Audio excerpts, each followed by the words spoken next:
25 years, this guy was in charge of all of Cuba's tobacco. Any factory in Cuba, the tobacco ran through Arsenio's hands. So this is the guy, the most knowledgeable, the man on the planet when it comes to tobacco. The real mastery of tobacco occurs during fermentation. You got to be great at growing it, you got to be great at curing it, you got to be great at a lot of things. But the real art in tobacco happens during fermentation. And that's what Arsenio is an absolute master of. He's also a master blender. What a blender does is he takes different types of tobaccos, different seed types, different growing regions, and you blend it together in order to create flavor in a cigar. So any cigar that you're smoking has multiple seed types and multiple regions in the cigar in order for it to taste balanced and complex. Their primary business is growing and selling tobacco. So they sell way more tobacco than they use in their own cigars. Many of the brands that are in that humidor have his tobacco in it. So that's their primary business. But they do also make cigars. So what we're going to have Arsenio do is just put together some blends for us and see what Arsenio does, see which tobaccos he picks, and we'll talk about that as he does it. No? It says no, no for that one. No for that one. No, no good. This one? Bien fuerte. It's strong. This is a really strong tobacco. This is Esteli, the strong tobacco. Okay. We like that one. Banda, Esteli, that's the binder that goes around the filler leaves out of Esteli, strong tobacco.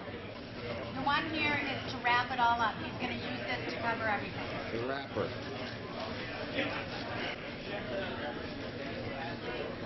What's it say on that? This is the banda.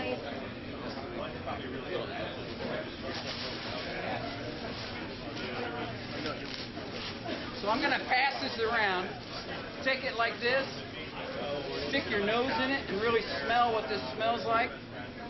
This is the binder that they use to bind the filler leaves. So feel free to just stick your nose in there and really smell that tobacco. How long is fermentation? Everybody has their own technique on fermentation. Arsenio ferments for at least a year, and he ferments naturally, low temperature, over a long period of time to get a really clean tobacco. And now he has the stronger leaf here, the ligero, the one from the strong dominant side. And he's going to make a circle out of them. He's going to roll it up. You tear off the bottom part and throw it on top. The technique that he's using here to create the filler is called entubado, and it means that he takes each leaf and rolls into a real gentle circle like a straw. There's different techniques on the market. This is the Cuban style. And now he's got the ligero, the stronger leaf, mixed with the lighter leaf. Now, what's important in order to have combustion, the ligero leaf actually will not combust very well. So if you have a cigar that's constantly going out, one of the problems can be the ligero is not burning. So what they do is they take the ligero and they make sure it's on the center of the cigar, and then they wrap the more combustible leaves, the lower primings on the plant, around those tobaccos in order to create combustion. So if you're ever smoking a cigar and you notice that it has like a cone of the fire burning, that's the ligero that's not burning as fast as the outside leaves. And wrapping it all with the seco esteli, which is the higher region? No, the seco is the lowest leaf on the plant, which is the most combustible leaf. It delivers the least amount of flavor, but it delivers combustibility in the cigar. It does have flavor, but not nearly the flavor as the higher primings, the viso and the ligero. Okay, so now he's rolling the filler leaves inside the two binders in order to hold all those filler leaves together. Now he's cutting the ends of it.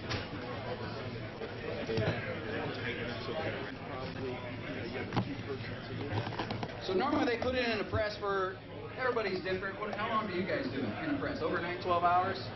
So 12 hours, this would stay in a press. So a guy bunches 150, 200 cigars a day, and they're in the press overnight, and then the next day they come come in and they put wrappers on.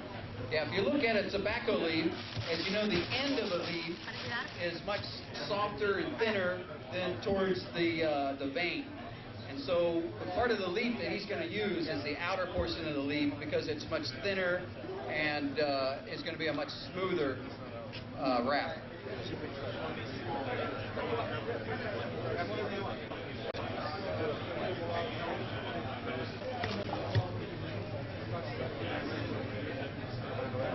So essentially that's the process of blending cigars. So let's say you now taste this cigar. You're tasting a wet cigar that dramatically alters the flavor of the tobacco because there's so much moisture. The wrapper had to be really wet in order to stretch it. And so essentially what happens is you'll taste a cigar like this and then make adjustments to the blends as you go. And then one day you may go through 30 different blends trying to get to where you get to one blend. Once you think you have it, then you have to wait at least 30 days for that cigar to dry out and taste it again. And then it can dramatically change. It can get worse, it can get much better. I'm used to Arsenio trying it and going, oh, we can make it better.